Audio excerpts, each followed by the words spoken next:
അലയടിക്കുകയാണ്. വള്ളക്കാരുടെ, കരക്കാരുടെ, ദേശക്കാരുടെ ആവേശമാണ്. നാലാം പാദം മത്സരത്തിൻ്റെ കൂടുതൽ വിവരണങ്ങൾ നൽകുന്നതിനായിട്ട് ശ്രീ ജോ ജോസഫ് തായങ്കരിയെ മൈക്ക് കൈമാറുകയാണ്. തായങ്കരി വള്ളമറിയുന്ന തായങ്കരിയിലേക്ക് പോവുകയാണ്. നല്ല വാക്കുകൾക്ക് നന്ദി വിജയനാഥ്. ചുണ്ടൻ വള്ളങ്ങളുടെ നാലാം പാദ മത്സരം, നാലാം ഹീറ്റ്സ് ആരംഭിച്ചിരിക്കുകയാണ്. ഒന്നാമത്തെ ട്രാക്കിൽ നീരണം ചുണ്ടൻ, രണ്ടാമത്തെ ട്രാക്കിൽ വിയപുരം, മൂന്നാമത്തെ ട്രാക്കിൽ നടുഭാഗം, നാലാമത്തെ ട്രാക്കിൽ കരുവാറ്റ. 3 കളിവള്ളങ്ങൾ എന്ന് പറയുമ്പോൾ നീരണവും വിയപുരവും നടുഭാഗവും വിജയിക്കുവാൻ വേണ്ടി, ട്രോഫി നേടുവാൻ വേണ്ടി എത്തിയിരിക്കുന്ന കളിവള്ളമാണ് ഈ 3 കളിവള്ളങ്ങൾ. നീരണവും വിയപുരവും നടുഭാഗവും. കരുവേറ്റ കിട്ടിയാൽ നല്ലത് എന്ന പ്രതീക്ഷയോടുകൂടി എത്തിയിരിക്കുന്ന വള്ളം. അങ്ങനെ 3 കളിവള്ളങ്ങൾ വാശിയേറിയ പോരാട്ടം നടത്തുമ്പോൾ നീരണം ഒന്നാമത്തെ ട്രാക്കിലൂടെ KG എബ്രഹാമിന്റെ നേതൃത്വത്തിൽ നീരണം ബോട്ട് ക്ലബ്ബുകാർ തുഴഞ്ഞു കടന്നു വരുന്നു. ബിനു ഷാജി അതിന്റെ ലീഡിംഗ് ക്യാപ്റ്റൻ. രണ്ടാമത്തെ ട്രാക്കിലുള്ള വിയപുരം വള്ളത്തിൽ തുഴയുന്നത് PV മാത്യുവിന്റെ നേതൃത്വത്തിലുള്ള വില്ലേജ് ബോട്ട് ക്ലബ്ബ് കൈനകരിക്കാരാണ്. ബൈജു കുട്ടനാട് അതിന്റെ ലീഡിംഗ് ക്യാപ്റ്റൻ. മൂന്നാമത്തെ ട്രാക്കിലുള്ള നടുഭാഗം വള്ളത്തിൽ മത്സരിക്കുന്നത് സുനീഷ് കുമാറും അനിൽകുമാറും നേതൃത്വം നൽകുന്ന കുമരകം ടൗൺ ബോട്ട് ക്ലബ്ബുകാരാണ്.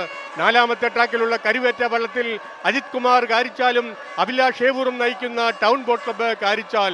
അങ്ങനെ 4 കളിവള്ളങ്ങൾ കടന്നു വരുമ്പോൾ മനോഹരമായ വാശിയേറിയൊരു പോരാട്ടമാണ് ഈ പുന്നമടക്കായലിന്റെ വിരിമാറിലൂടെ ഈ കളിവള്ളങ്ങൾ കരിനാഗങ്ങളെ പോലെ കടന്നു വരുമ്പോൾ നമുക്ക് കാണുവാൻ കഴിയുന്നത്.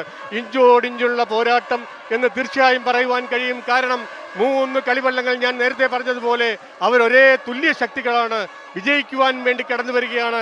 ഇപ്പോൾ അല്പം മുൻപിൽ എന്ന് പറയുവാൻ കഴിയുന്നത് വിയപുരം തന്നെയാണ്.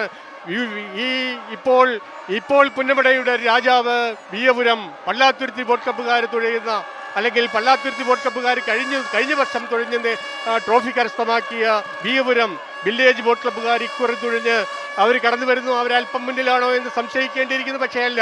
നീരണം ബോട്ട് ക്ലബ്ബ് ഒന്നാമത്തെ ട്രാക്കിലൂടെ KG എബ്രഹാമിന്റെ നേതൃത്വത്തിൽ ബിനു ഷാജിയുടെ ആ ഒരു നേതൃത്വത്തിലുമൊക്കെ കടന്നു വരുമ്പോൾ നിരൺ ബോട്ട് ക്ലബ്ബുകാരുടെ നിരണം വിട്ടുകൊടുക്കുന്നില്ല.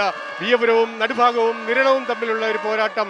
ചുണ്ടൻ വള്ളങ്ങളുടെ 4ാമത്തെ പാദമത്സരം, 4ാമത്തെ ഹീറ്റ്സ് ഇതുവരെ നടന്നതിൽ ഒരുപക്ഷെ ഏറ്റവും ആവേശോജ്വലമായ ഒരു പ്രകടനമാണ് ഈ കളിവള്ളങ്ങൾ ഇവിടെ കാഴ്ചവെക്കുന്നത്. ഒന്നാമത്തെ ട്രാക്കിലുള്ള നീരണം ചുണ്ടൻ കടന്നു വരുന്നു.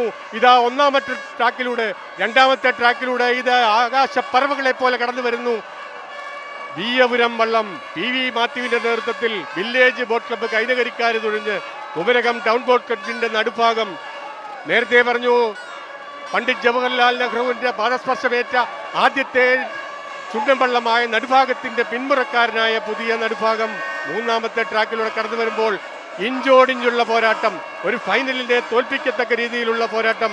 കഴിഞ്ഞ വർഷത്തെ വിജയിയായ വിയപുരം പുതിയ ടീമിലൂടെ കടന്നു വരുമ്പോൾ കുമരകം ബോട്ട് ക്ലബ്ബുകാർ, ടൗൺ ബോട്ട് ക്ലബ്ബുകാർ, അവര് 5-6 തവണ നെഹ്റു ട്രോഫി കരസ്ഥമാക്കിയിട്ടുള്ള കുമരകം ടൗൺ ബോട്ട് ക്ലബ്ബുകാർ 1999-ലും 2004-ലും 5-ലും 6-ലും 7-ലും പിന്നെ 10-ലും നെഹ്റു ട്രോഫി കരസ്ഥമാക്കിയ നടുഭാഗം കുമരകം ബോട്ട് ക്ലബ്ബുകാർ തുഴഞ്ഞ് കടന്നു വരുമ്പോൾ ഇഞ്ചോടിഞ്ചുള്ള പോരാട്ടം. ഇതാ ഒന്നാമത്തെ ട്രാക്കിലുള്ള നിരണം, രണ്ടാമത്തെ ട്രാക്കിലുള്ള വിയപുരം, മൂന്നാമത്തെ ട്രാക്കിലുള്ള നടുഭാഗം ഒന്നിച്ചൊന്നായി കടന്നു വരുന്നു. എന്തൊരു മത്സരമാണിത്, എന്തൊരു വാശിയാണിത്. ഇതാ അല്പം മുന്നിൽ വിയപുരമാണോ അതോ നിരണമാണോ? ഇഞ്ചോടിഞ്ചുള്ള പോരാട്ടം. 15-ാം നമ്പർ വള്ളം വിയപുരം അല്പം ലീഡ് ചെയ്യുന്നു. ഒരേ രീതിയിലുള്ള വിയപുരവും നിരണവും തമ്മിലുള്ള പോരാട്ടമാണ് നടക്കുന്നത്. വിയപുരം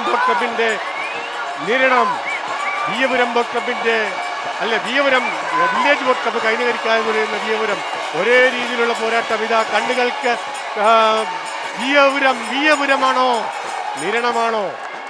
തീർച്ചയായും ജഡ്ജസ് പറയട്ടെ. ഔദ്യോഗികമായ ഒരു ഫലപ്രഖ്യാപനം ജഡ്ജസ് പറയട്ടെ, അല്ലെങ്കിൽ റീപ്ലേ കാണട്ടെ. ഏതായാലും വിയപുരവും നിരണവും തമ്മിലുള്ള ഒരു പോരാട്ടമായിരുന്നു. അത്യുജ്വലമായ ഒരു മത്സരമായിരുന്നു. നടുഭാഗവും അവരോട് ഇഞ്ചോടിഞ്ച് പൊരുതി. പക്ഷേ നടുഭാഗം അല്പം പിന്നിലായിരുന്നു. കരുവേറ്റ വളരെ പിന്നിലാണ്. അവർ ഇപ്പോൾ ട്രാക്കിന്റെ പകുതി ഭാഗം മാത്രമേ പിന്നിട്ടിട്ടുള്ളൂ. അപ്പോൾ തന്നെ ഊഹിക്കാം മറ്റ് വള്ളങ്ങളുടെ ആ ഒരു വേഗത. ഇതാ റീപ്ലേ കാണാം. മോണിറ്ററിന്റെ അങ്ങേയറ്റത്ത് കാണുന്നത് നിരണം, അതിന് തൊട്ടിപ്പുറേ കാണുന്നത് വിയപുരം, ഇങ്ങേയറ്റത്ത് കാണുന്നത് നടുഭാഗം. വിയപുരമാണോ വിയപുരമാണോ? 15-ാം നമ്പർ വള്ളം വിയപുരം വില്ലേജ് ബോട്ട് ക്ലബിന്റെ കൈനകരിയുടെ വിയപുരം. ഏതായാലും ഈ ഒരു